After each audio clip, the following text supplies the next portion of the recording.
everyone, welcome back to another episode of Login Helps. Today, I'll be guiding you through how you can log into Clever.com. Watch the video till the very end to learn how to do it, and if you are not subscribed to our channel yet, hit the subscribe button and press the bell icon so that YouTube will notify you whenever we post a new video. To log into Clever.com, simply visit your web browser on your computer and type in www.clever.com.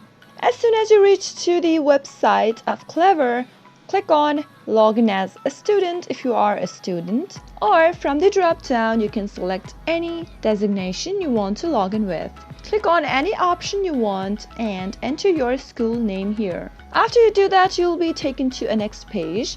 You have two options here. You can either log in with Google or log in with Clever ID. Click any one you'd want to use with, and after you're done on the next page, enter your email ID or phone number that is associated with Clever.com. After you're done, click on the next button. Now enter your password for your Google account. In case you forgot the password, click on Forgot Password link and reset to a new password just in a minute, and click on the next button after you are done entering the password. After you do that, you'll be logged into Clever.com. If you want to leave any kind of a comment for us, go ahead and feel free to do it in the comment box. I hope the tutorial was useful to you. I'll be back soon with more tutorial episodes again. Thank you for watching.